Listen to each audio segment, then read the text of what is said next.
गगन सदृशं तत्त्वमस्यादिलक्ष्यम् एकं नित्यं विमलमचलं सर्वदेशाक्षभूतं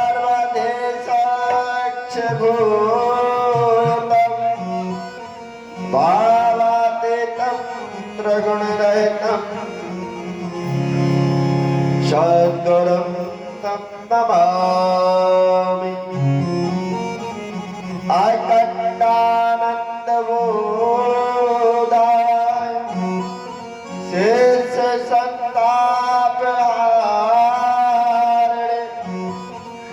सच्चिदानन्दरूपाय तस्मै श्रीगुरवे नमः। अपेक्षितातसेत्यर्थं पूजितो यासुरासुरैः सर्वविघ्नहरस्तस्मै गणाधिपतये नमः। सर्वमङ्गलमाङ्गल्ये शिवे सर्वार्थसाधके शरण्ये त्र्यम्बके गौरी नारायणी नमोस्तुते। गुरुर्ब्रह्मा गुरुर्विष्णु गुरुरेव महेश्वर गुरुरेव परब्रह्म तस्मै श्रीगुरवे नमः। व्यासाय विष्णुरूपाय व्यासरूपाय विष्णवे नमो वै ब्रह्मनिधये वासिष्ठाय नमो नमः। सच्चिदानन्दरूपाय विश्वोत्पत्त्यादिहेतवे तापत्रय विनाशाय श्रीकृष्णाय वयं नमः। श्रीकृष्णाय वयं नमः।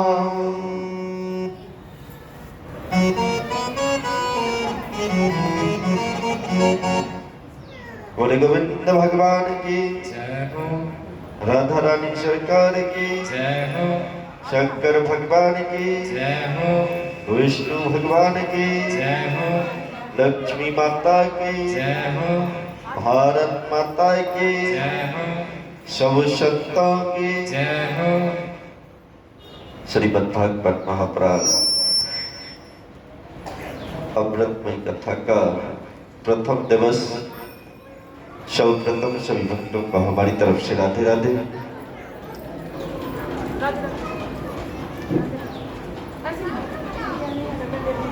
प्रथम दिवस की अमृतमय कथा का शुभारंभ करते हुए थोड़ी देर परम पिता परमेश्वर के चरणों में एक बाहुबला भजन लेते हुए चलते हैं और भजन के उपरांत कथा का शुभारंभ।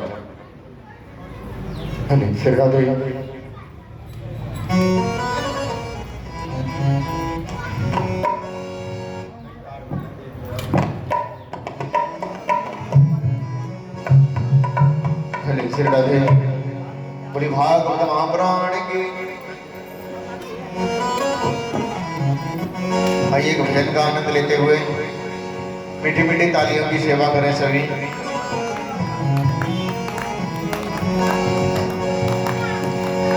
और डंडे बरे नागर नंदा बजरे मन गोविंदा डंडे बरे नागर नंदा बजरे मन गोविंदा डंडे बरे नागर नंदा बजरे मन गोविंदा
नैमिषारण्य परम पवित्र क्षेत्र में विराजमान है। आज 88,000 सैनिकाधिक ऋषियों ने श्री सूत जी महाराज को हाथ जोड़ करके नमन वंदन करते हुए उनका स्वागत किया, आसन पर बिठाया।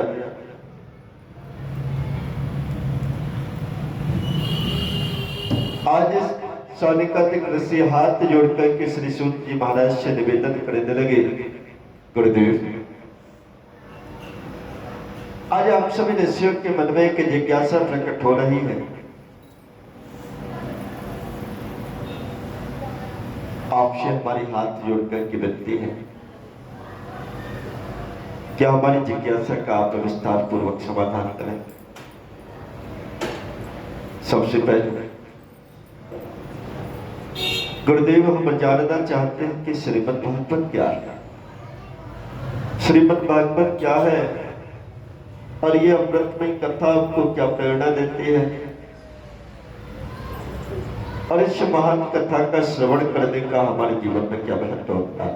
आखिर हम इस अमृतमय कथा का श्रवण क्यों करें, अपना बहुमूल्य कीमती समय इस अमृतमय कथा का श्रवण कराने में हम क्यों लगाएं।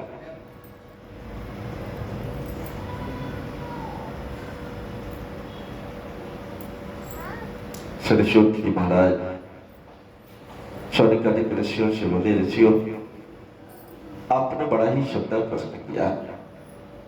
आपकी मन की जिज्ञासा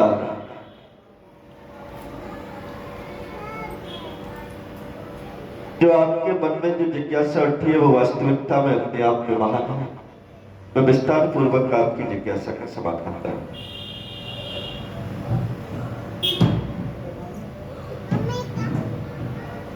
पहले आपको मैं बताऊंगा कि श्रीमद् भागवत क्या है।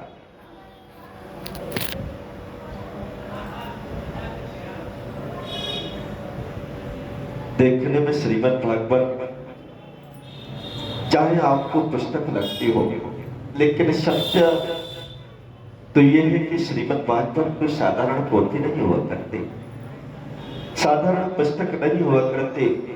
भगवान श्री कृष्ण ने श्रीमद् भागवत को अपना स्वरूप बताया। श्रीमद् भागवत आख्यो श्रीमद् भागवत आख्यो अयम प्रत्यक्षा कष्टेवी। श्रीमद् भागवत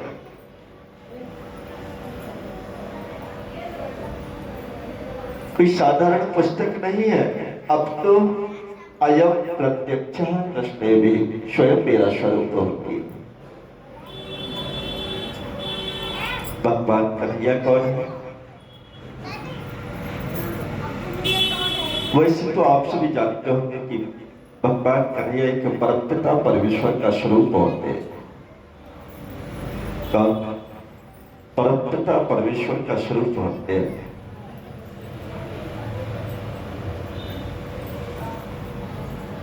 भगवान श्री कृष्ण हम उनको कहते हैं जो सच्चिदानंद रूपाय, सच्चिदानंद रूपाय विश्वोत्पत्त्यादि तवे तापत्रय विनाशाय श्री कृष्णाय वयं नमः। सच्चिदानंद रूपाय, सच्चिदानंद से 3 शब्दों की गूंज निकलती है, सत, चित और आनंद। सत्य का मतलब होता है सत्य ही नारायण है और नारायण ही सत्य है। भगवान स्वयं भी सत्य हैं और हम सभी को सत्य के मार्ग पर चलने की प्रेरणा देते हैं। दूसरा चित्त, भगवान श्री कृष्ण परमपिता परमेश्वर का वह स्वरूप होते हैं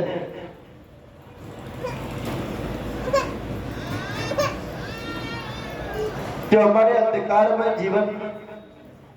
जीवन से अंधकार को दूर करके प्रकाश की ओर ले जाते हैं। भगवान श्री कृष्ण परमात्मा का वह स्वरूप है। तीसरा आनंद, यदि हम भगवान श्री कृष्ण की श्रद्धा पूर्वक भक्ति करने लग जाए तो हमको आनंद की अनुभूति होने लगती है और आनंद को प्राप्त करते करते परम आनंद की तरफ बढ़ जाते हैं, परम आनंद की तरफ बढ़ जाते हैं।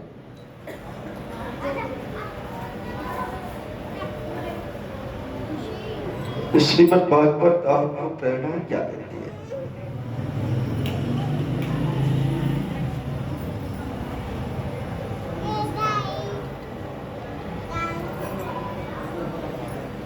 मैंने सुबह भी बताया था आपको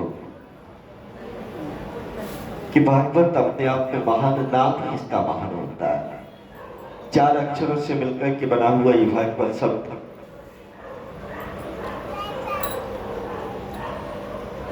वाक का मतलब भक्ति। भक्ति तो पूजा तो दुनिया करती है, पूजा तो दुनिया करती है। मेरे हिसाब से शायद कोई हो ऐसे भाई बहन हो जो पूजा ना करते हो, नहीं तो अपने अपने हिसाब से हर व्यक्ति पूजा करता है। क्या भगवान भोलेनाथ की पूजा करते हो, या दुर्गी माता की पूजा करते हो, या लक्ष्मी माता की पूजा करते हो, या फिर भगवान कन्हैया की पूजा करते हो। मेरे हिसाब से हर व्यक्ति मंदिर में जाकर के जल चढ़ाते हैं। सायंकाल, सुबह, प्रातः काल आरती, दीपक लगाना प्रत्येक परिवार का होता है। लेकिन बताओ बहनों, भक्ति और पूजा में अंतर होता है। भक्ति और पूजा में अंतर होता है। भक्ति क्या, कौन सी होती है? भक्ति किसे कहते हैं? जो हम लोग करते हैं उसको क्या कहते हैं? उसको पूजा कहते हैं। उसको भगवान के प्रति एक प्रथम श्री हो सकती है, लेकिन भगवान जिस भक्ति से अति प्रसन्न होते हैं वह भक्ति तो वो भक्ति है जो शबरी माता ने कहती। भक्ति हो तो शबरी माता है। शबरी माता को जानते हैं? जानते हैं? भक्ति हो तो शबरी माता जैसे। शबरी माता क्या करते थे? प्रातः काल जल्दी उठ जाना और प्रातः काल उठ करके सबसे पहले तो स्वयं अपने तन और मन को पवित्र रखना, तन को पवित्र करना और मन से पवित्र रहना, और अपनी कुटिया को स्वच्छ रखना। और कुटिया को स्वच्छ रखने के उपरांत सिर्फ अपने बहन को ही, अपनी कुटिया को ही स्वच्छ नहीं करते थे, आप तो गलियारे को भी स्वच्छ करते थे। अच्छा ये बताओ बहनों, आवाज कैसी आ रही है सभी को? ठीक लग रही है सभी? सभी को ठीक लग रही है? भैया समझ आ रही है? ग्रेजुएट समझ आ रही है?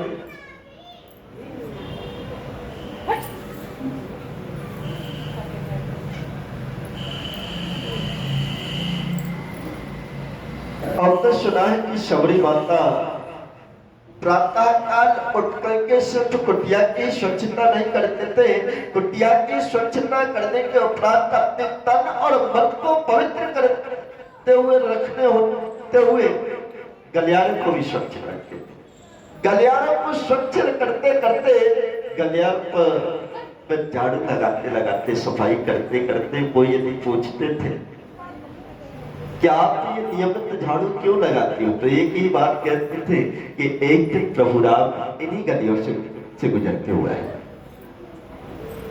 अरे भाइयों बहनों, भगवान कोई एयरप्लेन से चलते के थोड़ी नहाते।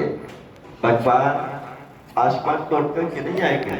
भगवान जब भी आते हैं तो साधारण बन करके आते हैं। भगवान साधारण बनकर के आते हैं। जो लोग परमपिता परमेश्वर के प्रति जिनकी श्रद्धा होती है, जो शबरी माता की तरह अपने जीवन को व्यतीत करते हैं, जो तन से भी पवित्र रहते हैं, मन से भी पवित्र रहते हैं, जिनके मन में छल कपट द्वेष भावना नहीं हुआ करते, जिनके मन में अहंकार नहीं हुआ करता, जिनके मन में अहंकार नहीं हुआ करता, उनके यहाँ पर मेरे प्रभु राम अवश्य आया करते हैं। हमने सुना है कि शबरी माता के कुटिया पर आकर के भगवान राम ने झूठे वेद भी खाए थे। सत्य क्यों बच्चों? और यदि आज हम लोग जाति के हिसाब से देखने लग जाए तो शौरी माता कौन हुआ करते थे? कौन हुआ करते थे? क्यों बच्चों?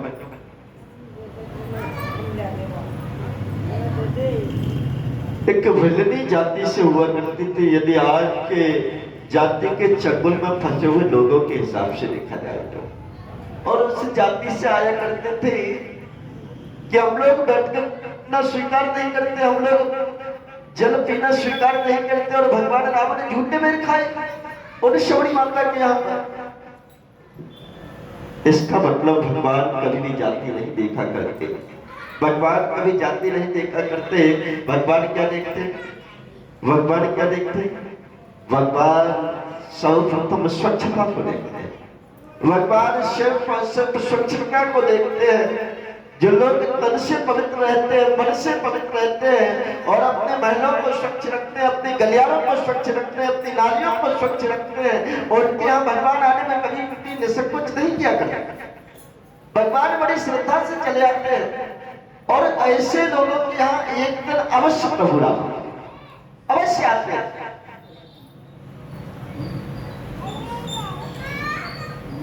साधारण बनकर के आते हैं, बहुत कुछ देकर के वापस चले जाते हैं, लेकिन आवश्यकता क्या है? हमको सरल बनना, हमको सरल बनना, हमको सज्जन बनने की, अपने अहंकार को दूर भगाने की, अपने मन से द्वेष भावना छल कपट को दूर भगाने की, और तन और मन से पवित्र रहने की।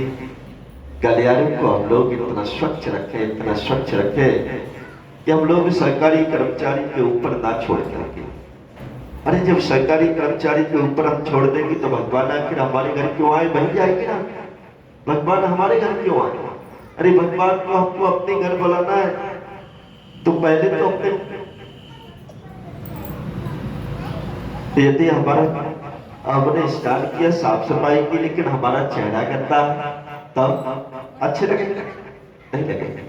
उसी तरीके से सर्वप्रथम यदि अच्छे लोगों की पहचान होती है, भगवान भी यदि अच्छे लोगों की पहचान करते हैं तो वो गलियारों से करते हैं, और गलियारों से आप भी पहचान करते होंगे, हम भी पहचान करते होंगे कि गलियारों में घूमोगे और गलियारों में स्वच्छता होती है तो अलग दिख जाता है कि हाँ भाई इन गलियों में अच्छे लोग रहते हैं, इन गलियों में अच्छे लोग रहते हैं। और यदि जिन गलियों में गंदगी रहती हो उन गलियों से मेरे हिसाब से हम स्वयं भी बच करके निकलने का प्रयास करें, निकले। यदि गलियों में दुर्गंध आ रही हो, गलियों में मच्छर और मक्खी और विनक रही हो, तो शायद मेरे हिसाब से हम भी स्वयं उस गली को जाना पसंद नहीं करेंगे, बच करके निकल जाएंगे। तो जब हम नहीं जा सकते, आप नहीं जा सकते, तो भगवान कैसे आए? भगवान कैसे आएंगे? इसलिए सबसे पहले तो आपको अपने मन की आंगन को और अपने महल के आंगन को अवश्य साफ रखना होगा। एक भजन गाते हुए चलते हैं।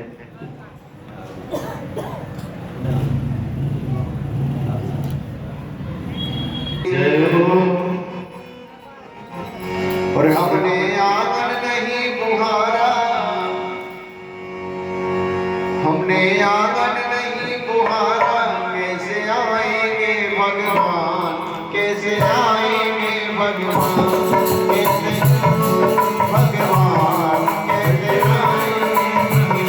हमने आंगन नहीं बुहारा, हमने आंगन नहीं बुहारा, कैसे आएंगे भगवान, कैसे आएंगे भगवान, कैसे आएंगे भगवान, कैसे आएंगे भगवान। क्या और मन का मैल नहीं धोया तो, मन का मैल नहीं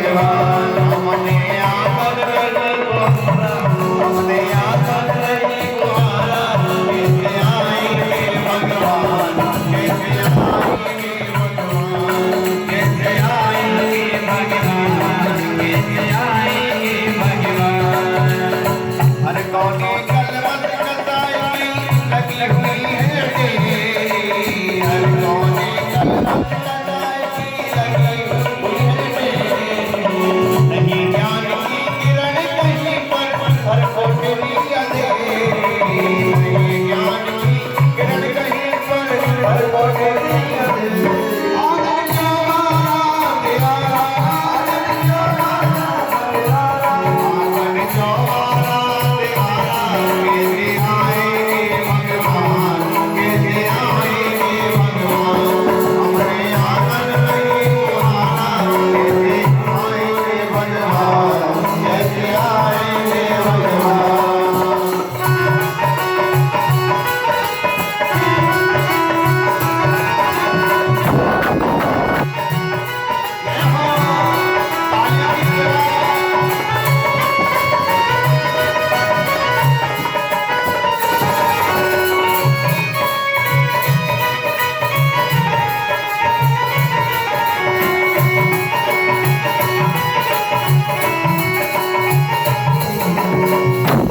निर्मल मन हो तो रघुनायक सबरी के घर जाके निर्मल मन हो तो रघुनायक सबरी के घर जाते निर्मल मन हो तो रघुनायक सबरी के घर जाके निर्मल मन हो तो रघुनायक सबरी के घर जाते श्याम सूर्य की महा पकड़ कर सागर दुर्गल खाते श्याम सूर्य की महा पकड़ कर सागर दुर्गल खाते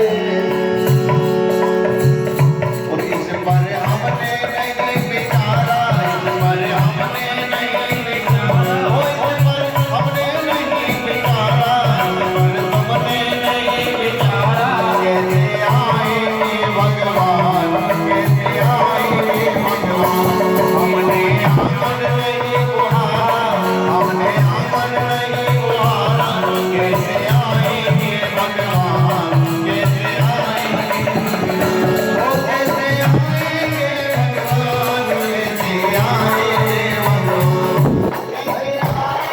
भगवान कैसे आएंगे भगवान कैसे आएंगे भगवान उसका महल नहीं धोया तो मन का महल नहीं धोया तो कैसे आएंगे भगवान कैसे आएंगे भगवान कैसे आएंगे भगवान कैसे आएंगे भगवान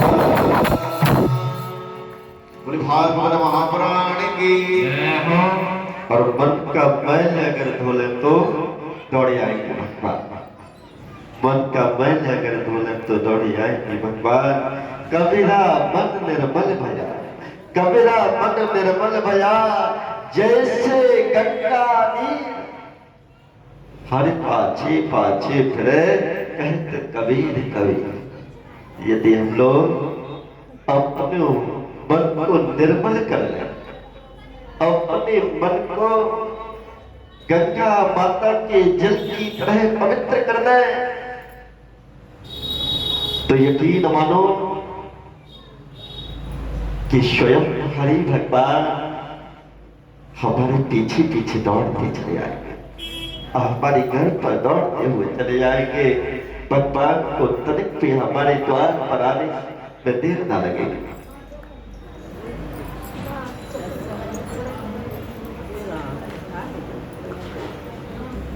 एक देवर्षि नारद संसार लोक पर भ्रमण करने को निकले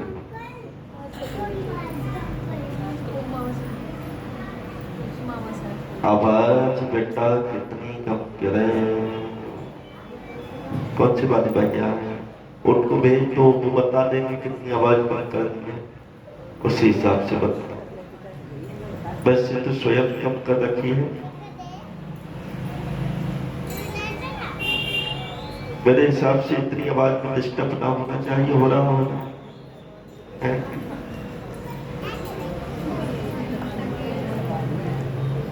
बोले गोविंद भगवान की। और ऐसा भी नहीं है लगातार गीत ही गाए जाए, तो कथा में तो वैसे भी डिस्टर्ब नहीं होता है, कथा बहुत धीमे धीमे चलती है। बोले गोविंद भगवान की। एक दिन देवर्षि नारद पृथ्वी लोक में संसार लोक को भ्रमण करने को निकले। भ्रमण करते करते हरिद्वार गए, ऋषिकेश गए, मुरादाबाद गए, और मुरादाबाद भ्रमण करते करते करते करते गाजियाबाद की तरफ को आए। गाजियाबाद भ्रमण करते करते दिल्ली पहुंच गए, नजफगढ़ पहुंचे, द्वारका पहुंचे, नजफगढ़ द्वारका होते होते सोनीपत की तरफ को आए। सोनीपत भ्रमण करते करते समालखा होते हुए, कन्नौर होते हुए पानीपत को भी चले आए। जब पानीपत के गलियों में भ्रमण कर रहे हैं देवर्षि नारद, तो देखा कि भाई बड़े सुंदर महल बन रहे हैं। बड़ी प्रसन्नता हुई।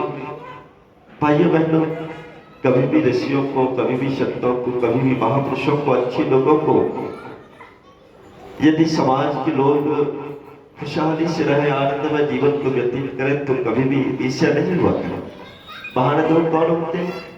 महान लोग वही होते हैं जिनको सामने वाले व्यक्ति के जीवन में सुखमय व्यतीत करते हो, उसको देख करके मन में द्वेष भाव बना, वो लोग महान होते हैं।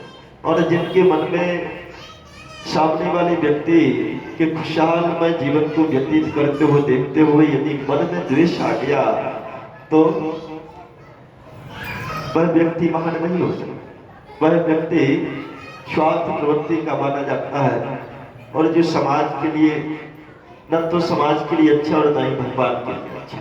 भगवान ऐसे लोगों को कभी भी पसंद नहीं किया गया, क्यों? भगवान हम लोगों को तो परमपिता परमेश्वर ने ऐसे धर्म में जन्म दिया है कि हम लोग कौन सी धर्म से आते हैं? सनातन धर्म से। सनातनी लोगों की तो एक विशेषता होती है कि सनातनी लोग तो बड़ी शांति से रहने वाले होते हैं, और सनातनी लोग स्वार्थी नहीं हुआ करते। सनातनी कभी भी स्वार्थी नहीं हुआ करते। हम लोगों के ऋषि जितने भी हुए हैं वो लोग स्वार्थी नहीं हुए। हम लोगों के ऋषि, चाहे आप भरद्वाज ऋषि को ले लें, या चरक ऋषि को ले लें, या फिर याज्ञवल्क्य जी को ले लें, या फिर विश्वामित्र जी को ले लें, या फिर भागीरथ जी को ले लें, और या फिर परशुराम जी को ले लें, या फिर वाल्मीकि ऋषि जी को ले लें, किसी को भी ले लें, आपने सभी के जीवन को देखा होगा कि किसी ने स्वार्थ में जीवन व्यतीत नहीं किया, या किया? नहीं। अब तो समाज के भले के लिए उन्होंने परमात्मा में जीवन व्यतीत किया, परमात्मा के लिए जीवन व्यतीत किया कि समाज का किस तरीके से समाज के लोगों का हित हो सकता है। देवर्षि नारद आज जब पानीपत की गलियों में भ्रमण कर रहे हैं, देखा कि बड़े सुंदर महल बन रहे हैं। बड़ा अच्छा लगा, बड़ी प्रसन्नता हुई। और आगे को बढ़े कि देखा कि महलों के द्वार पर गाड़ियां भी खड़ी हैं। और अच्छा लगा कि आज का मानव कितना अच्छा है कि भाई अब तो सुख सुविधाएं संसाधन भी बढ़ गए हैं। और आगे को बढ़े देवर्षि नारद एक ऐसी घटना को देखते हैं कि द्वार पर भीड़ लग रही होती है। देवर्षि नारद जाकर के देखते हैं तो एक सुंदर महल के समक्ष एक युवा नाली में लौट रहा होता है। देखने में बड़ा सुंदर तन होता है, खूबसूरत चेहरा होता है, लेकिन अपने स्वयं के मकान के, स्वयं के महल के समक्ष नाली में लौट रहा है, पागलों की तरह दीवाना बना फिर रहा है। देवर्षि नारद ने खड़े हुए लोगों ने देखा, जो लोग तमाशीन होकर के तमाशा देख रहे थे। महाराज ये क्या बात है भाइयों? कुछ नहीं महाराज, थोड़ी पी रखिए। मतलब? हाँ महाराज, थोड़ी ड्रिंक कर रखिए महाराज। मतलब? हाँ महाराज, दारू पी रखिए। और दारू पीने के कारण देखो महाराज ये पागल हो गया। वैसे बहुत अच्छा लगा। कहने का मतलब व्यक्ति आज समाज के युवा नशा के चंगुल में फंस करके, भगवान ब्रह्मा जी ने कितना बहुमूल्य कीमती हमको उत्तर दिया कितना बहुमूल्य कीमती हमको उत्तर दिया कि जिसकी कोई कीमत नहीं। यदि हमसे कहने लगे कोई महाराज की अपनी एक उंगली दे दो महाराज, हम आपको 1,00,000 रुपया दे देंगे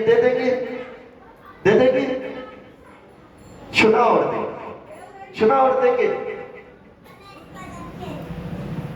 कहने का मतलब जब हमारी एक उंगली की कीमत इतनी हो सकती है तो बहुमूल्य कीमती मानव तन की कितनी कीमत होगी।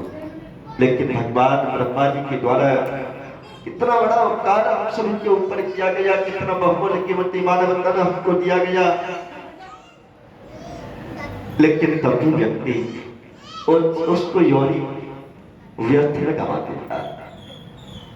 भगवान ने कितना बहुमूल्य कीमती हमको कंप्यूटर रूपी मस्तिष्क दे दिया, माइंड दे दिया, जो कभी भी हैंग नहीं करता। इंसान के द्वारा बनाया गया कंप्यूटर हैंग कर सकता है, लेकिन भगवान के द्वारा बनाया गया ये कंप्यूटर कभी हैंग नहीं करता। और इसकी मेमोरी की कई लिमिट नहीं होती, कितने भी भर दो इसको। कभी कभी तो ऐसा होता है कि बचपन की बातें हमको बुढ़ापे तक याद रह जाती है। सत्य है भैया, बचपन की बातें आपको बुढ़ापे तक याद रह जाती हैं। कितना बहुमूल्य कीमती हमारा ये कंप्यूटर भगवान।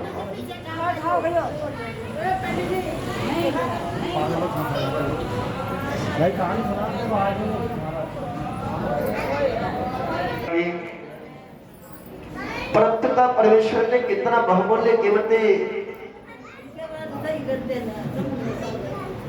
आपको आंखों जैसा कैमरा दे दिया, आंखों जैसा बल्ब दे दिया प्रकाश देखने के लिए कि दूर दूर तक का बड़ा साफ दिखता है, बड़ा दूर दूर तक का आपको बिल्कुल साफ दिखता है। और परमपिता परमेश्वर,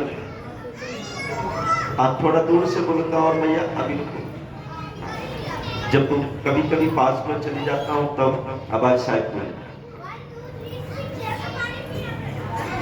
परमपिता परमेश्वर ने हम सभी को कितना बहुमूल्य कीमती ये बल्ब दे दिया, प्रकाश रूपी बल्ब की साफ साफ दिखता है, स्वच्छ दिखता है। परमपिता परमेश्वर ने कितना बहुमूल्य कीमती ये कैमरा भी दिया, ये बल्ब भी दिया, साफ भी दिखेगा, कैमरा भी दिया। ये कैमरा ऐसा होता है कि एक बार जो फीड हो जाए वो कभी डिलीट ना हो।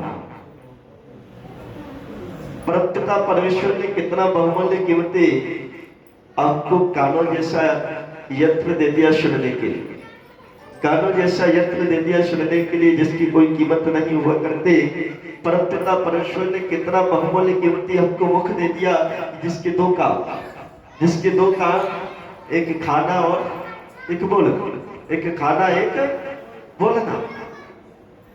हमारे गुरुदेव कहते थे बेटा यदि सिर्फ और सिर्फ मुख को साध लिया तो आप समाज के महान व्यक्ति बन सकते, आप समाज के महान व्यक्ति बन सकते हो। कब? सिर्फ और सिर्फ बेटा मुख को साध लो। मुख के दो काम होते हैं, मुख के दो काम होते हैं, पहला खाना और दूसरा बोलना। गुरुदेव कहते थे बेटा व्यक्ति एक तो खाना सीख जाए, एक तो खाना सीख जाए, एक बोलना सीख जाए, एक खाना सीख जाए, एक बोलना सीख जाए। यदि खाना सीख गया, बोलना सीख गया तो वह महान बन सकता है। महान बनने में उसको देर नहीं लगेगी। क्यों? क्योंकि आज लोग खाना भूल गए, जो खाना चाहिए वो नहीं खाते, ऐसा खाते जो नहीं खाना चाहिए, जो हमारी ऋषियों ने कहीं भी ना लिखा, हमारे सनातन धर्म में कहीं ना लिखा, लेकिन तब भी खाते। सभी तरीके से नहीं हुआ करते। मेरे ख्याल से आप सभी तो देवियां बैठे और व्यक्ति बोलना भूल गया जो नहीं बोलना चाहे, जो नहीं बोलना चाहिए वह बोलता है। बोलेगा तो ऐसा बोलेगा कि सामने वाले व्यक्ति को दिल को ही चीर करके रखते। बोलेगा तो ऐसा ही बोलेगा, अपने मुख से कभी भी मीठे वचन निकालने का प्रयास नहीं करेगा, कड़वे वचन नहीं निकालेगा, तीखी वाणी ही निकालेगा। ओ भाई, इस बोली का बड़ा कमाल होता है, इस बोली का बड़ा कमाल होता है। हमारे गुरुदेव कहते थे, बेटा यदि तुम खाना सीख गए और बोलना सीख गए, यदि तुमने बोलना सीख लिया तो समाज के लोगों के बीच जाकर के आप अपनी छाप अलग छोड़ सकते हो। आप असंख्य लोगों में, अनंत लोगों में अलग सितारे की तरह, अलग तारे की तरह दिखने लगोगे, लेकिन सिर्फ आपको बोलना सीखना होगा, सिर्फ आपको बोलना सीखना होगा। जो व्यवहार अपने लिए पसंद है, गुरुदेव हमारे कहते थे, बेटा जो व्यवहार हमको अपने लिए पसंद नहीं, वह व्यवहार कदापि दूसरे के साथ ना, सामने वाले व्यक्ति के साथ सोच लो। सबसे पहले हम इसी बात को सोच लें कि भाई हमको ये व्यवहार बिल्कुल पसंद नहीं है, तो उस व्यवहार को हम सामने वाले व्यक्ति के भी साथ ना करें। यदि हम लोग छल कपट करेंगे तो सामने हमको भी कोई ना कोई छल कपट करने वाला हमारे साथ मिल जाए। अब यदि तीखा बोलेंगे तो हमको भी कोई तीखा बोलने वाला मिल जाए। और भगवान ने कितना उपकार किया हमको, कोई इस मुख के अंदर 2-2 चेकर मशीनें भी देती, खाने के लिए 2-2 चेकर मशीनें भी देती कि ऐसे हम लोग नहीं खा लिया करते।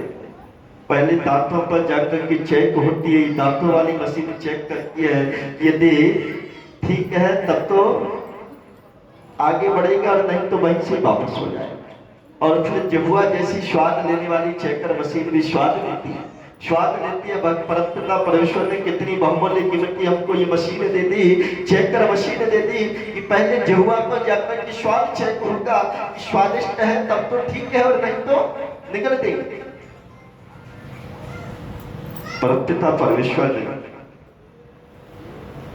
कितना बहुमूल्य कीमती हमको गोदाम दे दिया, कितना बहुमूल्य कीमती हमको गोदाम दे दिया कि जीवन भर में पता नहीं कितने टनों अनाज, साग सब्जी, दाल है, और जिन कितने रसगुल्ले, कितने पकवान, कितने मिष्ठान खा गए होंगे, लेकिन ये गोदाम सदैव खाली का खाली रहता है, ये गोदाम सदैव खाली का खाली रहता है। परमपिता परमेश्वर ने कितने बहुमूल्य कीमती हमको ये हाथों जैसी मशीन, हाथों जैसी मशीन दे दे कि जितना हम लोग मेहनत करेंगे इन हाथों से उतना ही दैव संपदा दौड़ती हुई चली जाएगी।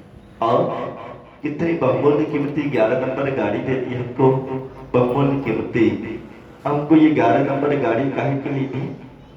भगवान का काम करने के लिए, भगवान का और अपने परिवार की दायित्वों को निर्वहन के लिए। लेकिन हम लोग, सत्य तो यह है कि आज हम लोग ना तो भगवान का काम कर पाते हैं ठीक से, और ना ही हम लोग अपने परिवार की जिम्मेदारियों को ठीक तरीके से निर्वहन कर पाते हैं। कारण क्या?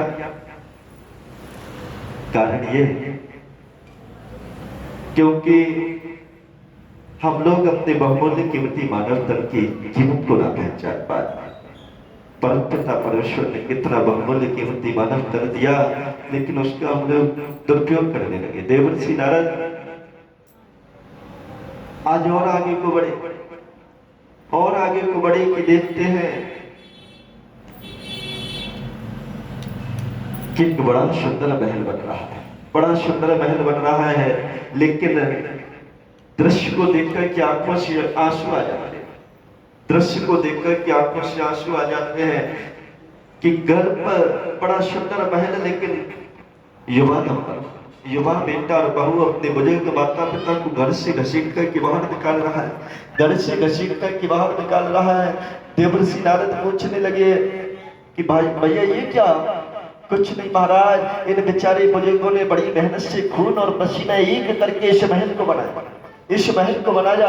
किसी समय बेचारे ये बड़े गरीब हुआ करते थे, बड़े गरीब हुआ करते थे, बड़े धन के लिए परेशान रहते थे, लेकिन इन्होंने बड़ी मेहनत की, अपने जीवन में कभी भी शौक ना की। मेरे ख्याल से कोई माता पिता अपने जीवन में स्वयं के लिए शौक नहीं किया करते, लेकिन अपने बच्चों के लिए सपना देखा, अपने बच्चों के लिए सपना देखा करते कि हमारा बेटा, हमारी बेटी जीवन में आनंदमय जीवन को व्यतीत करे। देवर्षि नारद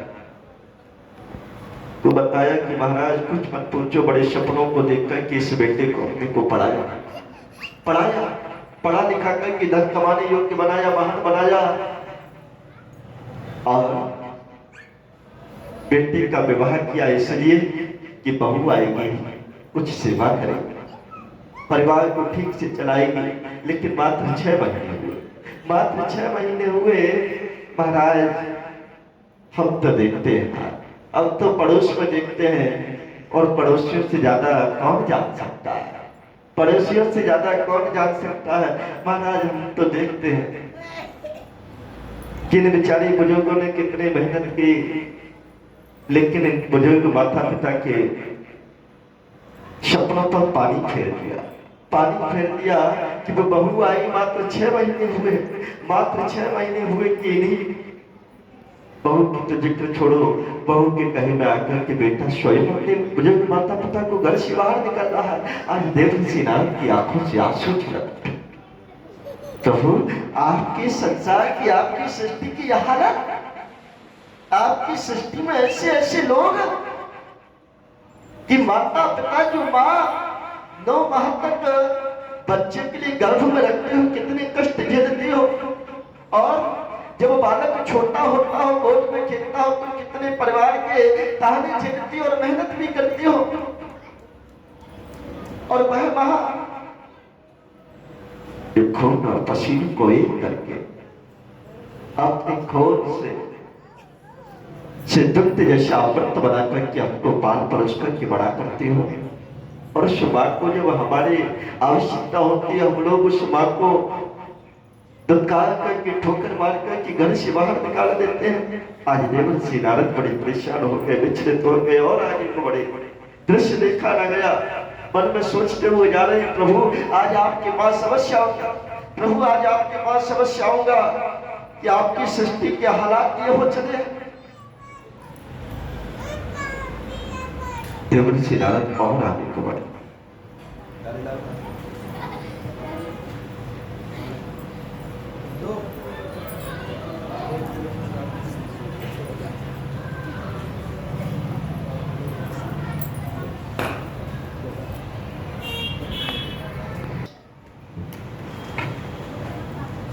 कि बेचारे एक बुजुर्ग दंपति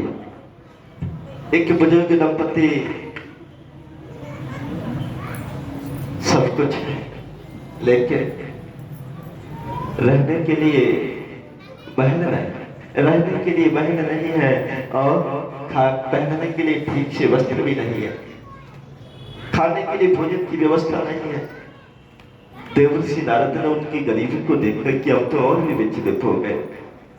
प्रभु, आपने भेदभाव किया, प्रभु आप भेदभाव करते हो कि एक तो आपने इतना अमीर बना दिया, इतना धनवान बना दिया कि उसके पास इतना पैसा है कि वो धन के लिए धन का दुरुपयोग भी कर रहा है, और एक तरफ बेचारा एक गरीब इतना बना दिया कि उसको ठीक से रहने के लिए छत भी नहीं है, महल भी नहीं है, खाने के लिए भोजन नहीं, और पहनने के लिए वस्त्र नहीं। देवर्षि नारद और आगे को बढ़े कि देखा कि एक मंदिर पड़ता है, और मंदिर में देखते हैं कि एक पुजारी जोर से चौपाइयां पढ़ रहा होता है। एक पुजारी जोर से चौपाइयों को पढ़ रहे होते हैं। देवर्षि नारद जाकर के खड़े हो जाते हैं और चौपाइयों को सुनते हैं, बड़ी जल्दी चौपाइयों को पढ़ते हैं। कुछ ही देर में वो पंडित जी निकल कर के आते हैं, पूछने लगते हैं, भैया आपको लगता है भगवान राम के आनंद भक्त हो? हाँ महाराज मैं आनंद भक्त हूँ, थोड़ा बैठने 2 मिनट। नहीं, बैठने का समय नहीं। क्यों? ओ भैया हम भी संत हैं, हम भी महाराज है, 2 मिनट बैठ लो। आप भगवान के श्रद्धावान व्यक्ति हो, अच्छे लोगों को एक जगह बैठना चाहिए, भगवत चर्चा करनी चाहिए। नहीं महाराज आज टाइम नहीं। क्यों आज टाइम क्यों नहीं है? कहीं नहीं महाराज कुछ मत पूछो, आज हमको कोर्ट जाना है। अरे कोर्ट जाना है भगवान राम के भक्त को? हाँ महाराज। क्यों जाना है भैया कोर्ट? कोर्ट इसलिए जाना है महाराज, कुछ मत पूछो महाराज। हमारे छोटे भाई ने थोड़े से जमीन को अपनी तरफ कर दिया। हमारे भाई ने थोड़ी सी जमीन को अपनी तरफ कर दिया और हमने अपने भाई के खिलाफ मुकदमा ठोक दिया है। हमने अपने भाई के खिलाफ मुकदमा ठोक दिया। आज उसकी तारीख है। अहो, ऐसे ऐसे लोग समाज में रहते हैं कि एक तरफ मंदिर में बैठकर के जोर जोर से राम की चौपाइयां, रामचरितमानस की चौपाइयों को पढ़ रहा है, समाज को दिखा रहा है कि भाई मैं बहुत बड़ा पुजारी हूं, बहुत बड़ा भक्त हूं। पूजा करने का ढोंग कर रहा है, पूजा करने का ढोंग कर रहा है, समाज को बहका रहा है, भगवान को बहका रहा है। और दूसरी तरफ अपने भाई से थोड़े से जमीन के टुकड़े के लिए लड़ाई, कोर्ट में मुकदमा। आंखों में आंसू आ गए, आंखों में आंसू आ गए। और आज संसार की भी यही हालत है, संसार की भी यही हालत है कि आज व्यक्ति अब पड़ोसी को पड़ोसी नहीं सुहाता, अब पड़ोसी को पड़ोसी नहीं सुहाता, अब भाई को भाई नहीं सुहाता। अब तो आज के समाज के हाल का क्या कहना। अब तो लोग भगवान को बहकाने का काम करते हैं। कैसे? मात्र धूपबत्ती लगाना और जोर जोर से आरती गाना, जोर जोर से आरती गाना और गले में माला लटका लेना, माथे पर त्रिपुट लगा लेना, दिखाना कि भाई हम बहुत बड़े पुजारी हैं, बहुत बड़े पुजारी हैं, बहुत बड़े भगवान के भक्त हैं। लेकिन भगवान मेरे हिसाब से उस भक्ति से प्रसन्न नहीं हुआ करते। नैवेद्य रोलिया चावल से, नैवेद्य रोलिया चावल से प्रभु को जो भी महकाते हैं, प्रभु को जो भी महकाते हैं, मन में श्रद्धा विश्वास नहीं देखोगे ही कहलाते हैं। मन में श्रद्धा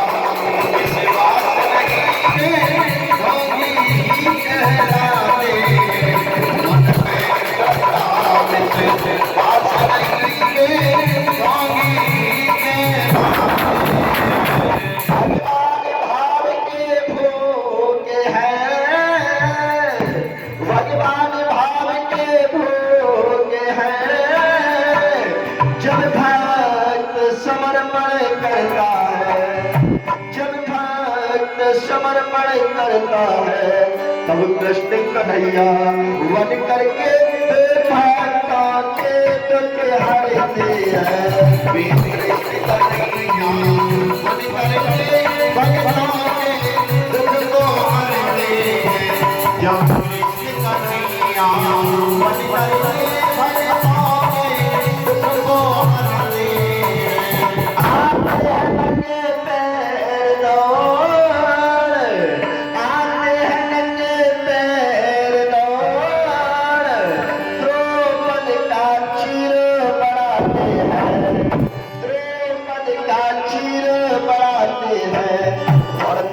लेकर चावल में 3 लोग दे जाते हैं।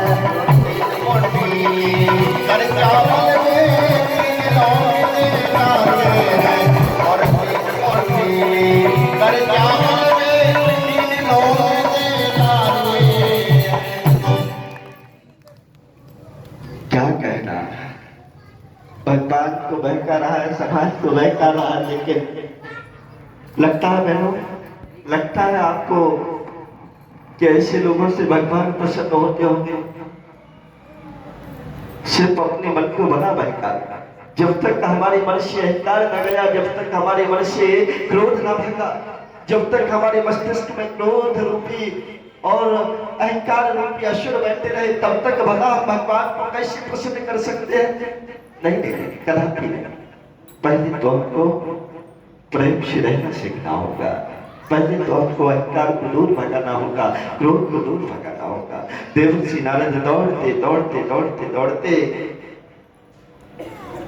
अब विष्णु लोक जा पहुंचे। विष्णु लोक जा पहुंचे, विष्णु लोक पहुंचते हैं और जाकर के आंखों में आंसू लिए हुए, आंखों में आंसू लिए हुए देवर्षि नारद भगवान विष्णु जी के समक्ष हाथ जोड़ करके खड़े हो गए। हाथ जोड़ करके खड़े हो गए। देवर्षि नारद को देख करके विष्णु जी भगवान हंसने लगे। कभी कभी क्या होता था, भगवान विष्णु जी देवर्षि नारद से मजाक कर दिया करते थे, क्योंकि देवर्षि नारद को भगवान बड़ा प्रेम करते। देवर्षि नारद कौन थे? भगवान के देवदूत। भगवान के देवदूत कैसे कि भगवान की चिट्ठी को समाज के लोगों के बीच लेकर के जाना। भगवान की चिट्ठी को, जो भगवान के संदेश को समाज के लोगों के बीच लेकर के जाते हैं, भगवान उनसे बड़ा प्रेम करते हैं। भगवान उनसे बड़ा प्रेम करते हैं जो भगवान का नाम तो दुनिया लेती है, नाम तो दुनिया लेते हैं, लेकिन यकीन मानो भगवान का जो काम करने लगा, नाम लेने के साथ यदि हम लोग भगवान का काम करने लग जाए तो भगवान हमको इतनी शक्तियां देते हैं, इतनी शक्तियां देते हैं कि हमारी अपनी तो समस्याएं स्वयं की ना रहे, हमारी स्वयं की समस्याएं तो सारी की सारी दूर चली जाती हैं, दूर भाग जाती है। अब तो भगवान का नाम लेने वाले और भगवान का सच्ची श्रद्धा से काम करने वाले लोगों को भगवान इतनी शक्तियां दे देते हैं कि बेटा तुम्हारी भी कोई समस्या नहीं रहेगी, तुम तो इतने महान बन जाओगे कि तुम समाज के लोगों की समस्याओं का समाधान करने वाले बन जाओगे, समाज के लोगों की समस्याओं का समाधान करने वाले बन जाओगे। लेकिन आवश्यकता क्या है? आवश्यकता है भगवान का नाम लेने के साथ भगवान का सच्ची श्रद्धा से काम करने की। देवर्षि नारद को भगवान नारायण बड़ा प्रेम किया करते थे, क्योंकि भगवान नारायण का संदेश लेकर के समाज के लोगों के बीच जाते थे, समाज के लोगों की समस्याओं का समाधान करते थे। देवर्षि नारद जगह जगह मंडली लगाते थे, जगह जगह मंडली लगाते थे, और मंडली लगा करके जैसे हम और आप बैठे हुए हैं, समाज के लोगों की भगवान की कथा के माध्यम से, भगवान के भजन के माध्यम से, कीर्तन के माध्यम से और भगवान के सत्संग रूपी ज्ञान गंगा के माध्यम से समाज के लोगों की समस्याओं का समाधान करते थे। और इसीलिए उनको देवदूत कहा जाता था। देवर्षि नारद से भगवान विष्णु जी ने देखा कि भाई आज देवर्षि नारद की आंखों में आंसू, आज मजाक करने लगे, पूछने लगे, देवर्षि नारद आप इतने निराश क्यों दिख रहे हो, आपकी आंखों में आंसू क्यों है? क्या कहते हैं भगवान विष्णु?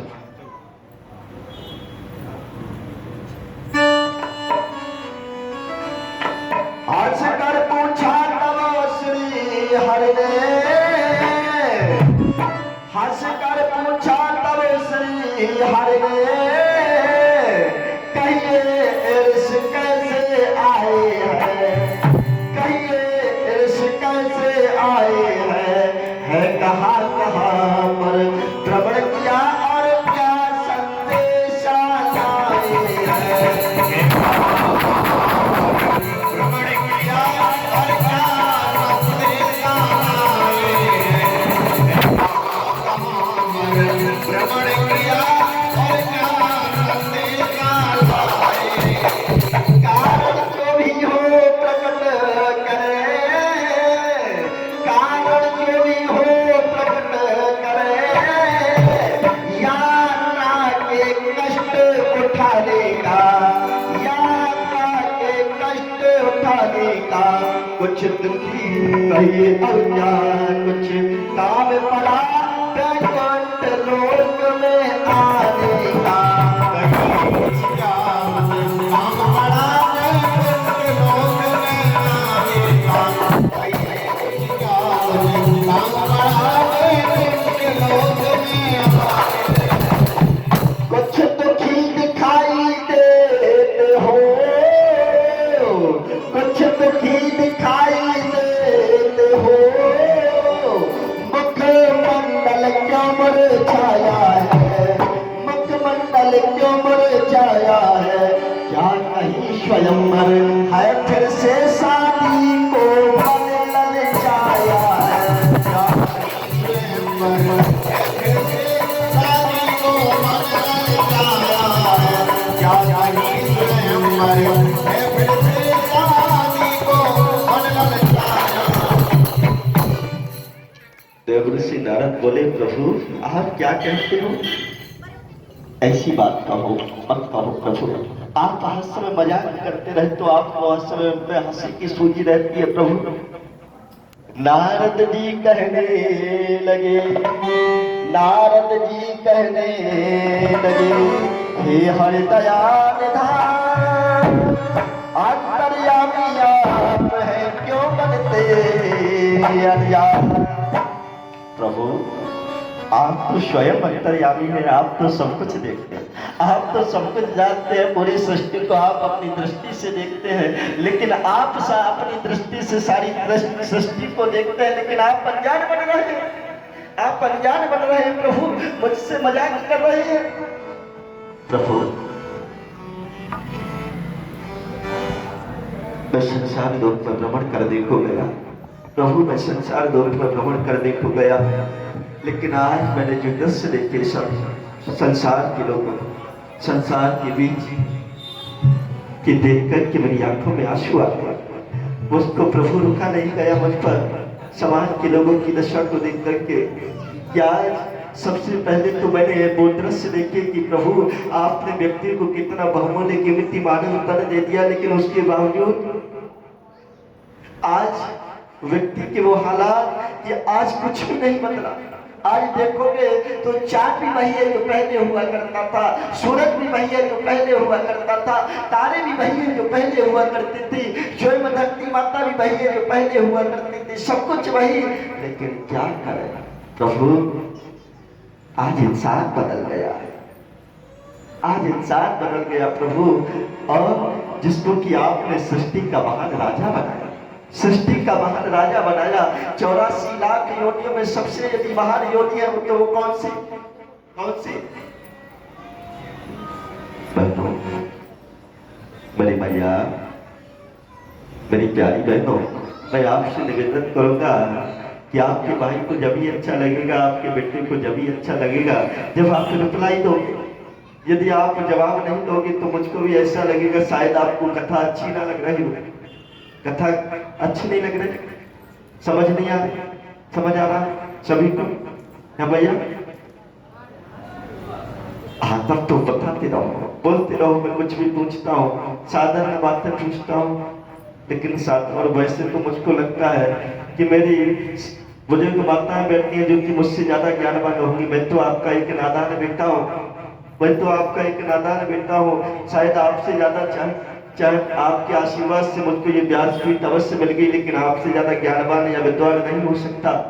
आपके आशीर्वाद से, आपके द्वार से ही आप मुझको ये व्यासपीठ भगवान कन्हैया ने प्रदान किए हैं। तो मैं उम्मीद करूंगा कि क्या है, ये भगवान का दूत सिर्फ आपको कथा ही सुनाने नहीं आया, भगवान का ये दूत आपको सिर्फ कथा ही सुनाने नहीं आया है, अब तो अपनी माताओं बहनों से मिलने भी आया है, आपसे आपकी समस्याओं को जानने भी आया है, और आपसे आपकी समस्याओं का समाधान करने का इस कथा के माध्यम से प्रयास भी करूंगा कि इस कथा के माध्यम से आपकी और हमारी सारी की सारी समस्याओं का समाधान हो जाए। आपको कहीं दूर ना जाना पड़े, आपको कहीं और जगह ना जाना पड़े, सिर्फ और सिर्फ ये कथा ही हमारी व्यथा को दूर कर, ये कथा हमारे जीवन की व्यथा को दूर कर। लेकिन वो कैसे? जब हम लोग आपस में कथा को सुनेंगे भी, कुछ समझ नहीं आता तो पूछेंगे, और यदि हम कुछ साथ कोई छोटी मोटी बात पूछते हैं तो हमको भी आप बता दें कि हमको भी जैसा पता लगे कि हाँ हमारी बहनें कुछ समझ रहे हैं। बोले गोविंद भगवान की। प्रभु देखो ना, आज संसार की हालत क्या हो चली है। आज इंसान बदला, ना चांद बदला, ना तारी बदली, ना सूरज बदला, ना धरती बदली, लेकिन प्रभु इंसान बदल गया। देख तेरे संसार की हालत क्या हो गई भगवान। बोले भागवत महापुराण की देख तेरे संसार की हालत क्या हो गई भगवान, कितना बदल गया इंसान,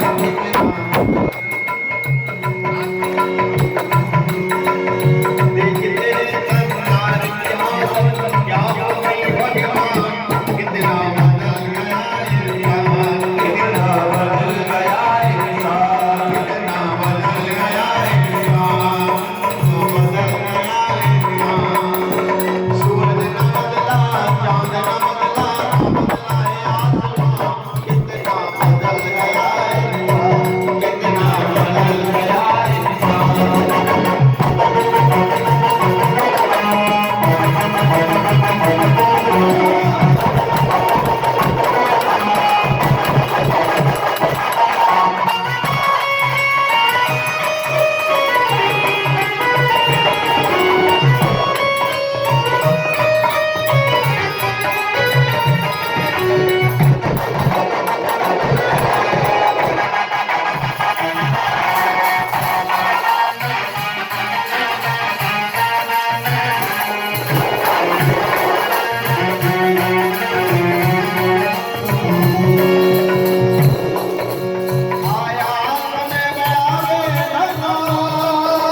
बना लफंगा कहीं पे भरना कहीं पे दंगा नाच रहा नर हो कर नंगा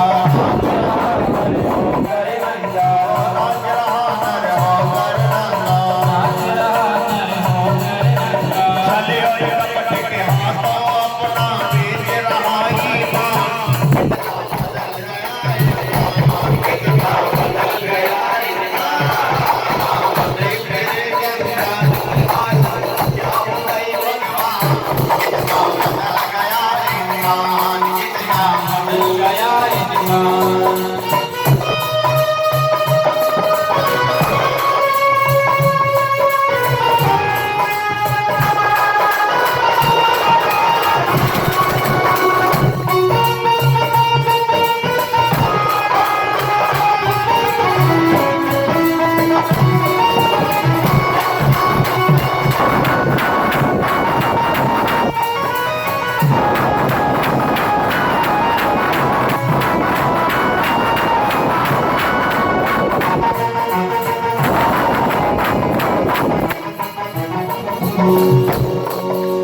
जो हम आपस में न झगड़ते बने हुए क्यों खेल बिगड़ते बने हुए क्यों खेल बिगड़ते बने हुए क्यों खेल बिगड़ते बने हुए क्यों खेल बिगड़ते काहे लाखों हरिये उजड़ते क्यों ये बच्चे माँ से बिछड़ते क्यों ये बच्चे माँ से बिछड़ते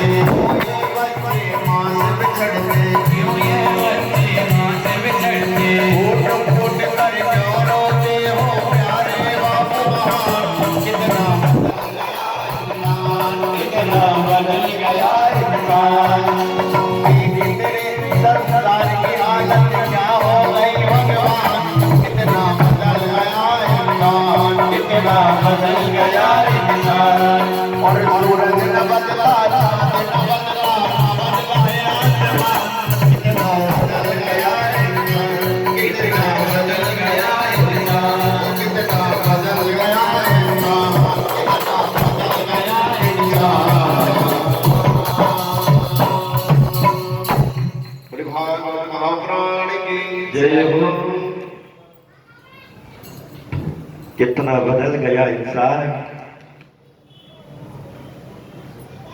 यदि नौटंकी हो और डीजे की आवाज हो, यदि फिल्मी तर्ज पर नौटंकी चल रही हो तब तो कोई बात नहीं, कोई डिस्टर्ब नहीं होता। लेकिन भगवान की कथा चल रही हो तब तो भैया आवाज थोड़ी धीमी कर दो, आवाज धीमी कर दो भैया, डिस्टर्ब हो जाएगा, भगवान की कथा से डिस्टर्ब हो जाएगा।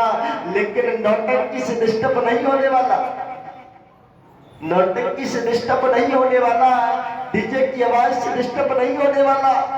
तो उनके कानों में रुई पर चली जाती है तो सुनाई नहीं पड़ती, लेकिन भगवान की कथा से उनको प्रबल होती है, जिस कथा के माध्यम से हमारे जीवन की व्यथा दूर होती है। क्या कहा जाए, आज इंसान कितना बदल गया, इंसान कितना बदल गया इंसान प्रभु, कि भगवान के ज्ञान को, भगवान की बातों को सुनने को पसंद नहीं करता।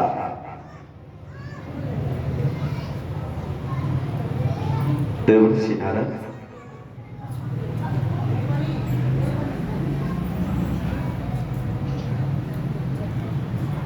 से भगवान नारायण बोली, भगवान विष्णु जी बोले, देवर्षि आप तो देवदूत कहे जाते हो, आपसे ही हमको उम्मीद है, आपसे उम्मीद है कि आप समाज के लोगों की समस्याओं का अवश्य समाधान करो, आप समाज के लोगों की समस्याओं का अवश्य समाधान करोगे। मुझको उम्मीद है देवर्षि नारद, एक बार मैं आपसे निवेदन करूंगा कि आप पुनः एक बार पृथ्वी लोक में जाओ, संसार लोक में भ्रमण करो देवर्षि नारद, और जगह जगह जाकर के मंडली लगाओ, जगह जगह जाकर के मंडली लगाओ, और लोगों को सत्संग के माध्यम से, कथाओं के माध्यम से, भजन कीर्तन के माध्यम से एकत्रित करो, एकत्रित करो, एक जगह बैठा लो, और एक जगह बैठा करके उनको सत्संग रूपी ज्ञान गंगा के माध्यम से, कथाओं के माध्यम से उनकी समस्याओं का समाधान करो, उनकी जीवन की व्यथाओं को दूर करने का प्रयास करो। और देवर्षि नारद, आपसे अच्छा भला समाज के लोगों की समस्याओं का समाधान और कौन कर सकता है। देवर्षि नारद, आज भगवान नारायण की, भगवान विष्णु जी के आदेश अनुसार पुनः संसार लोक में चल पड़े। पृथ्वी लोक में भ्रमण करते करते करते करते पुनः हरिद्वार गए, ऋषिकेश गए और भ्रमण करते करते आज वृंदावन पहुंच गए। वृंदावन पहुंच गए, वृंदावन जाते हैं तो देखते हैं कि एक वृक्ष के नीचे एक बुजुर्ग माता विलाप कर रहे होते हैं। एक बुजुर्ग माता विलाप कर रही होती है।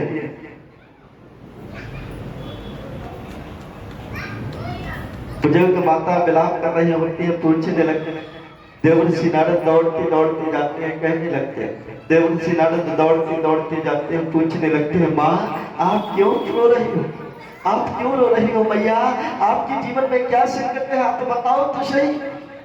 आज तो मैया जोर जोर से रोदन कर रही है, जोर जोर से रोई चली जा रही है। ओ माँ आप बताओ तो सही, जब तक आप बताओगी नहीं तब तक आपका ये बेटा आपकी समस्या का समाधान कैसे करेगा। आज को माँ रोते हुए देवर्षि नारद से कहने लगे, महाराज क्या बताओ, क्या बताओ महाराज, मेरा नाम भक्ति है, मेरा नाम भक्ति है। समाज के लोगों ने मेरी अवहेलना की, लोगों ने भक्ति को पाखंड बना दिया, भक्ति को पाखंड बना दिया। भक्ति का जो सच्चा स्वरूप होता था क्या, कि क्रोध और अहंकार, द्वेष भावना, छल कपट को दूर भगा करके अपने मन में समाज के लोगों के प्रति श्रद्धा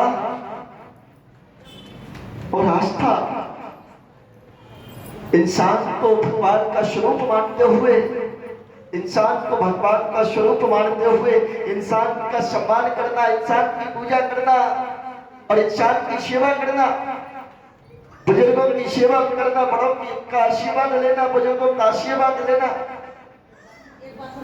लेकिन आज क्या कहा जाए, आप तो देवर्षि नारद क्या बताए बेटा, अब तो संसार के लोगों ने भक्ति का स्वरूप ही बदल करके रख दिया। आज ना तो लोग इंसान की सेवा करना जानते, अब तो इंसान के साथ छल कपट करते हैं।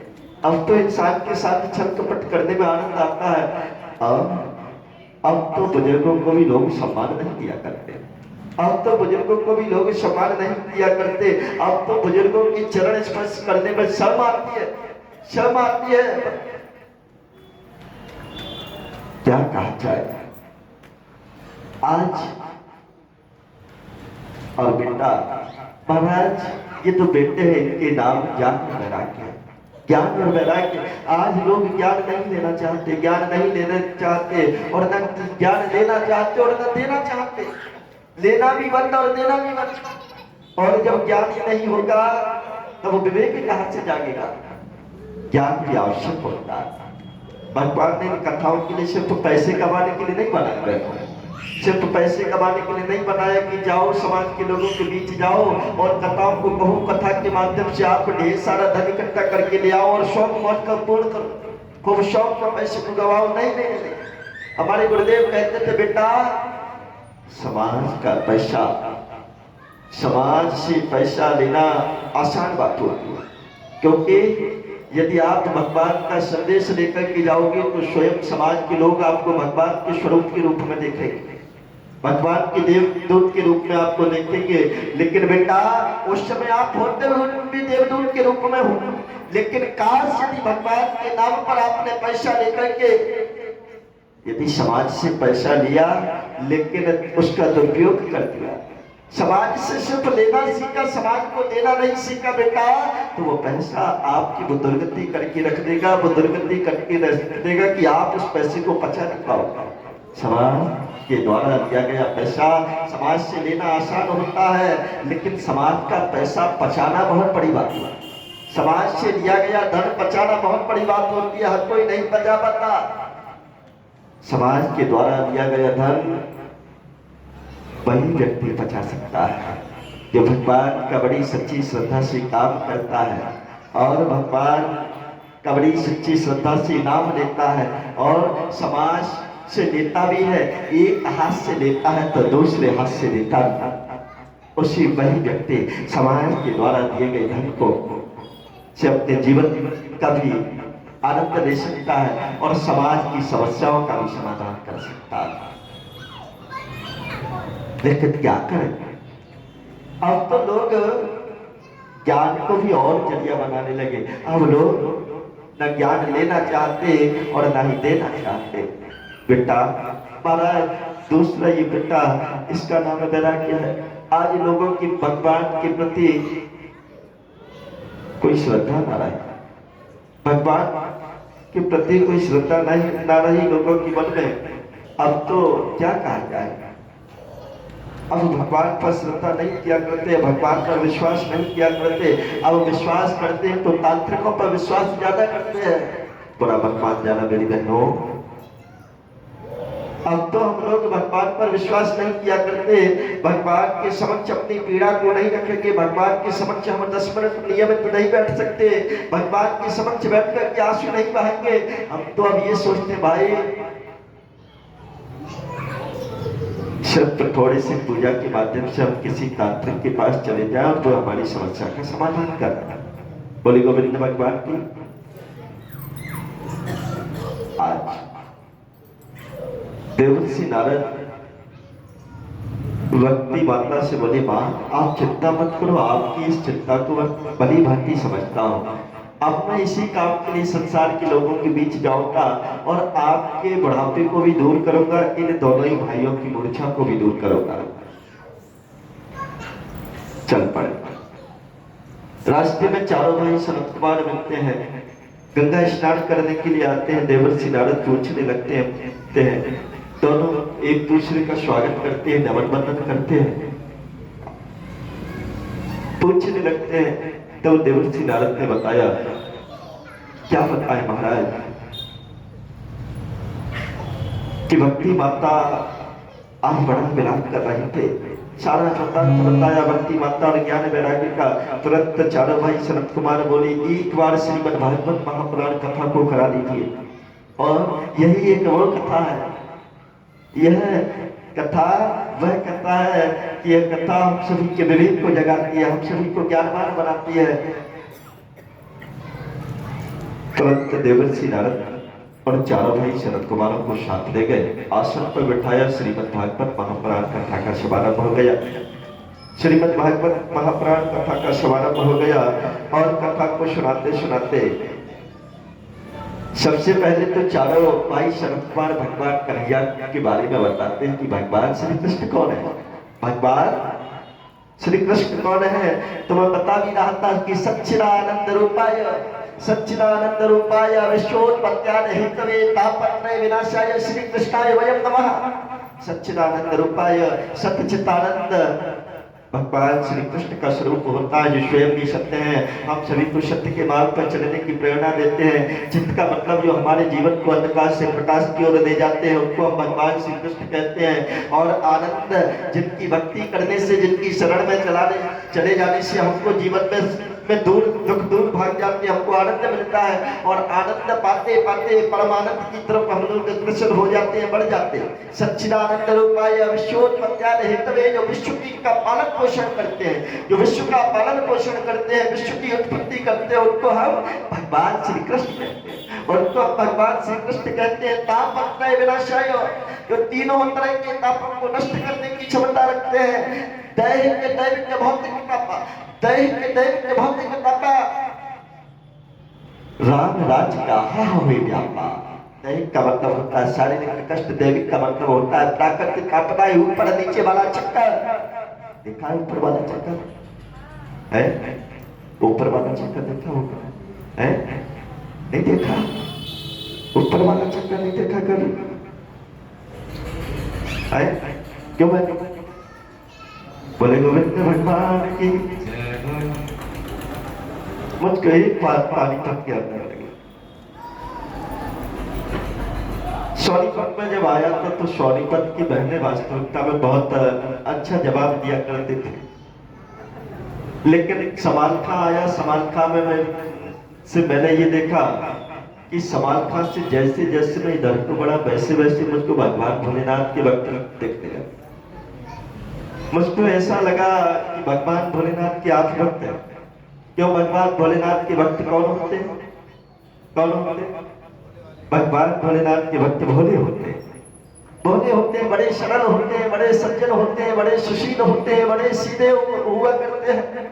और मुझको ऐसा ही दिखता है कि पानीपत की देवियां, पानीपत की माता बहने भी मुझको भगवान भोलेनाथ की बड़ी भोली बेटियां लगती है।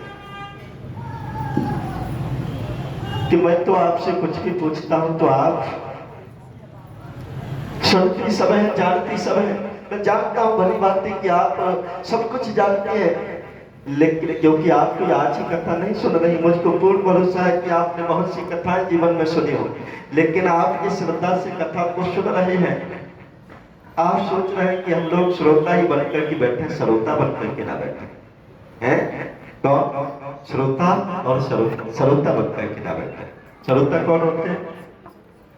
जो बीच बीच में उठ करके पंडित जी को टोक रहे, पंडित जी ये ऐसे नहीं बैठे, बोले गोविंद भगवान की। लेकिन नहीं बहनों, जो बात हम वैसे श्रोता नहीं बने, लेकिन श्रोता वो होते हैं जो कथा को बीच बीच में डिस्टर्ब करें। लेकिन हमें भी कुछ पूछते हैं तो आप इस समय तो हम भगवान भोलेनाथ के तो भक्त हैं नहीं, लेकिन भगवान कन्हैया के भी भक्त हैं। तो भगवान कन्हैया के भक्त होते हुए अवश्य हम लोग बोलते रहे, बोले गोविंद भगवान की। आज तो मैं बात कर रहा था दैहिक दैविक भौतिक तापा, दैहिक दैविक भौतिक तापा, राम राज का हम वही व्यापा। एक बार तालियां तो बजाओ जोर से।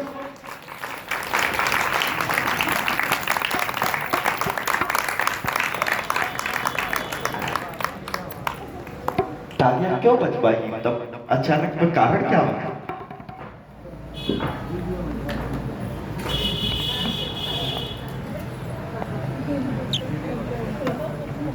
श्रोता, श्रोता और श्रोता, श्रोता, श्रोता और श्रोता।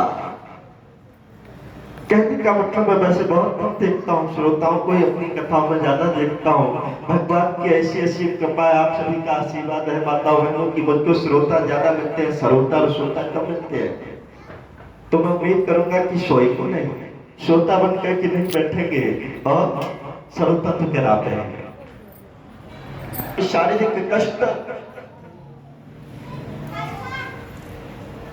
किसी को शारीरिक कष्ट होता है, किसी को ऊपर नीचे वाला चक्कर सताता है, और किसी को भौतिक संपदा, सब कुछ होता है लेकिन धन नहीं होता। धन के अभाव में जीवन व्यतीत करना पड़ता है। लेकिन यकीन मानो मेरी माताओं बहनों और भाइयों, जो लोग भगवान श्री कृष्ण की श्रद्धा पूर्वक भक्ति करते हैं, भगवान कन्हैया का स्मरण करते हैं, भगवान कन्हैया की कथाओं का श्रवण करते हैं, इसी ज्ञान की गंगा में डुबकी लगाते हैं, और तो भगवान कन्हैया इन तीनों ही उनके जीवन में शारीरिक कष्ट नहीं रहता।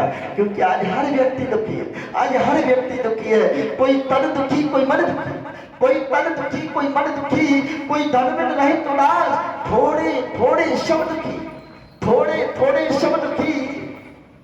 आज यदि हम लोग पूछने लग जाए, यदि हम पूछने लग जाए एक पलकों की मैया आप ठीक तो हो, आप ठीक तो हो मैया मेरी, लेकिन तुरंत मेरी मैया बोल देंगी मुझको ये समझ में नहीं आ रहा मैया मेरी, मैया मेरी, मुझको ये समझ नहीं आ रहा कि मैया हमारी शोर नहीं है, श्रद्धा से कथा को सुन रहे।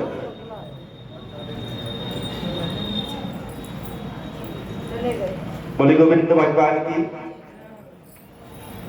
मैं नहीं भैया को बोल रहा हूं, मेरे ख्याल से कथा मुझे समझ नहीं आ रही है, मतलब समझ नहीं पा रही आप आवाज को। ओ ऐसे कोई बात नहीं, सॉरी भैया क्षमा चाहो। मैं ये सोच रहा था शायद कभी कभी ऐसा हो जाता है घर पर काम ज्यादा होता है तो नींद भी आ जाती है, लेकिन शायद स्वास्थ्य तब तो हमारी मैया भगवान कन्हैया की बड़ी परम श्रद्धालु है कि बुखार आते हुए भी भगवान कन्हैया की कथा को श्रवण कर रही है। चिंता मत करो भैया, चिंता मत करो, कन्हैया सब कुछ ठीक करेंगे, कभी कभी कन्हैया परीक्षा भी लेते हैं हमारी श्रद्धा लेते हाँ। कोई तन दुखी कोई मन दुखी कोई धर्म न रहे तो लाज थोड़े थोड़े शब्द की सुखी राम के दास। एक पल को यदि मैं अपनी मैया से पूछने लगूं मैया आप ठीक हो तो मुस्कुरा करके मैया कह देंगे हाँ बेटा मैं ठीक हूँ कोई परेशानी नहीं। लेकिन काश यही बेटा 10 मिनट को उन्हीं मैया के पास बैठ जाए उन्हीं मैया के पास बैठ जाए मैया आप ठीक तो हो हाँ बेटा ठीक हो परिवार में सब ठीक चल रहा है हाँ बेटा परिवार में ठीक नहीं चल रहा परिवार में ठीक नहीं चल रहा। कोई अपने बेटे से परेशान कोई अपनी बहू से परेशान कोई अपने पति से परेशान कोई अपनी पत्नी से परेशान कोई पुत्र से परेशान कोई पिता से परेशान लेकिन हर व्यक्ति दुखी है। कोई अपने तन से परेशान कोई अपने शरीर से ही परेशान है कि सब कुछ है सब कुछ ठीक है लेकिन तन इतना धन भगवान ने हमको दे रखा है कि यदि चाहे तो नियमित रसगुल्ले खा सकते हैं नियमित अच्छे अच्छे मिष्ठान खा सकते हैं लेकिन नहीं खा सकते क्यों डॉक्टर ने मना कर दिया नहीं भैया शुगर बढ़ जाएगी मीठा बिल्कुल मत खाना खा लेना रसगुल्ले क्यों ना डॉगी में समक्ष रखे हो लेकिन नहीं खा सकते। ये भी एक पीड़ा ये भी एक पीड़ा क्या करें इतना धन हमारे पास है कि हम चाहे तो नियमित अच्छे अच्छे पकवान और पूड़ियां खा सकते हैं अच्छी अच्छी सब्जियां खा सकते हैं अच्छे अच्छे क्या क्या पकवान पता नहीं अब तो चलने लगे मार्केट में खा सकते हैं लेकिन नहीं खा सकते क्यों डॉक्टर ने मना कर दिया भाई एसिड बन जाएगी अब तो भाई एक बार बाहर का खा लो तो एसिड बनने लगती है एसिड बनने लगती है। धन बहुत है लेकिन धन का आनंद अच्छे पकवान खा करके अपनी यौवन का स्वाद नहीं ले पा रहे हैं। कोई तन दुखी कोई मन दुखी कोई बेचारा मन से परेशान है कोई मन से परेशान है। कभी तो ये मन परिवार के दायित्वों को निर्वहन करते हुए परेशान हो जाता है। कभी कभी तो कि साहब बेटे की जॉब नहीं लग रही बेटे की जॉब नहीं लग रही बेटे का विवाह नहीं हो रहा क्या करे तन परेशान मन परेशान होता चिंता होती है क्या करे व्यक्ति किसी न किसी तरह से परेशान है मोह और ममता की जंजाल में पड़कर के परेशान है लेकिन है परेशान। कोई तन दुखी कोई मन दुखी कोई धन बिन रहे तो नाश बेचारा कोई धन के बिना परेशान है सब कुछ है लेकिन धन नहीं धन पर्याप्त नहीं है धन ना होने की वजह से जीवन की सुख सुविधाओं का आनंद नहीं दे पा रहा लेकिन हाँ सुखी होते पक्का सुखी तो होते हैं चाहे कोई सुखी हो या ना हो कोई तन दुखी कोई मन दुखी कोई धन में रहे तो राज थोड़े थोड़े सब दुखी हर व्यक्ति दुखी है थोड़ा थोड़ा हर व्यक्ति दुखी है लेकिन सुखी राम के दास यदि कोई सुखी है तो राम के दास से सुखी होते हैं। लेकिन राम के दास कौन होते हैं राम के दास कौन होते हैं राम के दास वह होते हैं जो बहुत अच्छे भैया तब तो आप भगवान कन्हैया के भगवान राम के आप अनन्य भक्त हैं सुखी राम के दास जो लोग राम का काम करते हैं राम का नाम लेते हैं और अपने परिवार की जिम्मेदारियों को बड़ी जिम्मेदारी और ईमानदारी के साथ निर्वहन करते हैं और इसी भगवान राम बड़े प्रसन्न होते हैं भगवान राम के दास होते हैं और जीवन को बड़ी आनंद में व्यतीत करते हैं। आप खड़े हो जाएंगे एक भजन उसके उपरांत आ जाओ